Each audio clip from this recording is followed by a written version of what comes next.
Back when it first started, the Mario and Sonic series was known for being one of the coolest and most surprising crossovers in video game history. Two giants and former rivals of the industry competing against each other in the biggest multi-sport event in the history of mankind. Kind of a weird idea when you really think about it, but hey, it worked. Nowadays, the franchise seems to be on hiatus, permanently, rest in peace. But it used to be pretty popular. Popular enough to garner a version based on the Vancouver Olympic Winter Games. Now, many of you will remember the version of this game that was released on the Wii, but that's not what I'm going to be talking about today. Oh no. My personal favourite entry in the series was Mario and Sonic at the Olympic Winter Games for the Nintendo DS. This game has a ton of different events, both realistic ones based on actual Olympic events and the dream ones, which have more outlandish elements to them from the titular Mario and Sonic franchises. They're a lot of fun to play through, but in my opinion, as cool as they are, they're not actually the best part of this game. That's because Mario and Sonic at the Olympic Winter Games for the Nintendo DS has a story mode. Now, I know what you're probably thinking. This is a Mario and Sonic game, and a handheld one at that. How good can this story mode really be? I wouldn't blame you for assuming that they wouldn't put that much effort into something like this, but man, did they defy all expectations or what? The plot itself isn't anything too crazy, but in fairness, I don't think anybody was going into Mario and Sonic at the Olympic Winter Games for the Nintendo DS expecting a deep, rich, emotionally investing storyline. Essentially, Bowser and Eggman join forces in an attempt to ruin the Olympic Games for everybody else. They aim to do this by kidnapping these cute little snowflake dudes known as the Snow Spirits. These guys are in charge of making it snow in their own respective regions, but now that they've been kidnapped, all of the snow is melted. Now, as Mario and Sonic, it's your job to put a stop to this, with help from the last remaining snow spirit Frosty, who managed to evade capture. And so the journey begins in Frosty's hometown, Frostown. The main gameplay of this campaign involves you walking around various overworlds, the first of which being Frostown as Mario and Sonic.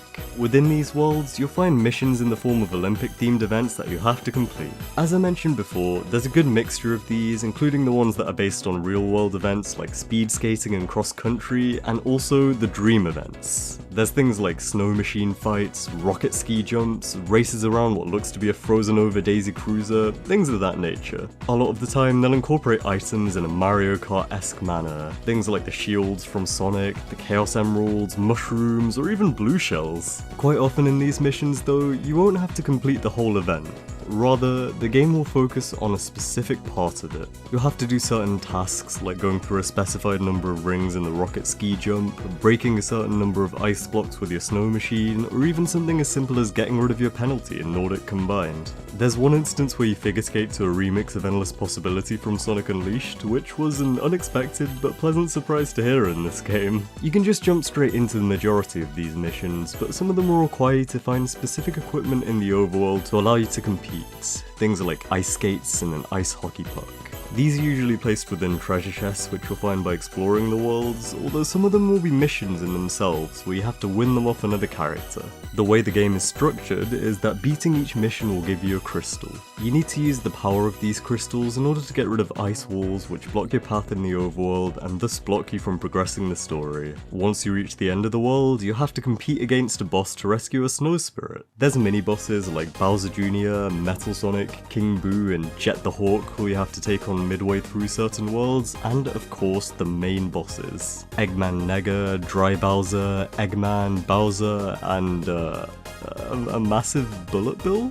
For some reason. The events that you compete against these guys in are typically longer and more challenging. Rather than zoning in on a specific aspect of an event, these will usually be the entire thing.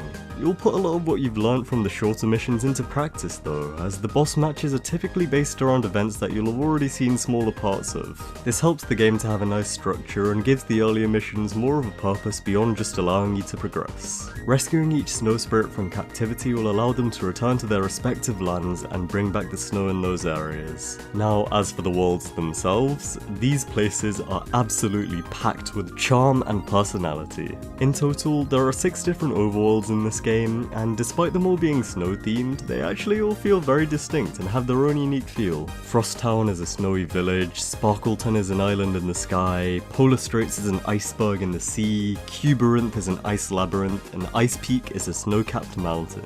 The final area, Blizzland, is a personal favourite of mine. It acts as Bowser and Eggman's domain, and is sort of a joint base for the two of them. Elements from both of them are incorporated into the design here. You've got the whole lava castle aesthetic going on from Bowser, combined with the machinery and technology from Eggman's side. All of these areas have their own vibes, and I do have to applaud the developers for coming up with these levels that, despite sharing the same theming, never feel too homogeneous. There is some significance to this as well.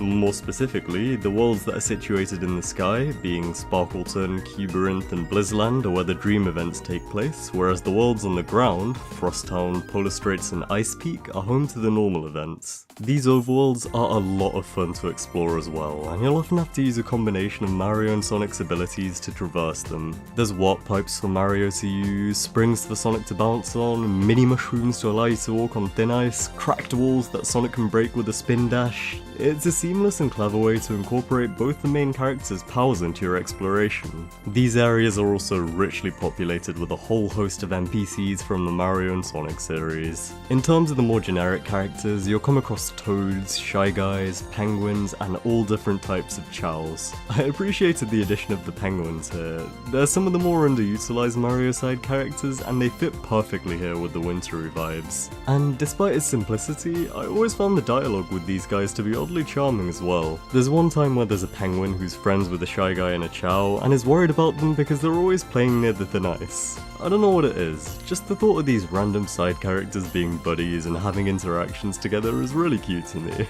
Then there's the rest of the cast, the mainstays, the playable characters. Quite often, you'll bump into these guys in the overworld and they'll challenge you to compete against them in an event of their choice. If you manage to beat them, then they get added to your roster of selectable characters. Most of them will join you after you beat them for the first time, but others are a bit more hesitant. Silver and Blaze, for example, take a bit more convincing, and Wario and Waluigi, after losing to you enough times, only end up joining your team with the intention of screwing you over anyway. The neat part is that by unlocking these guys, not only do you get to use them in future missions, but you also use their unique abilities to do various things in the overworld. I think this was a sweet way to give both series a good amount of representation, and every single character gets a small moment to shine. You use Tails to repair a machine, Luigi to fend off Boos, Amy's hammer to hit a spinning totem pole, and Yoshi's tongue to reach some far-off switches, just to name a couple of examples. There's even a time where you have to use Silver's telekinesis to rescue a bunch of bananas that had fallen off a cliff for Donkey Kong. As the game goes on, they do get a bit more creative with these character-specific sequences too. One instance I can think of is where you have to use Shadow's Chaos Spear to hit some switches in a specific order to open a gate. It turns out that a Shy Guy wrote the instructions for which order to hit the switches in on the back of a sign, and you have to find the sign in the overworld to learn the correct order.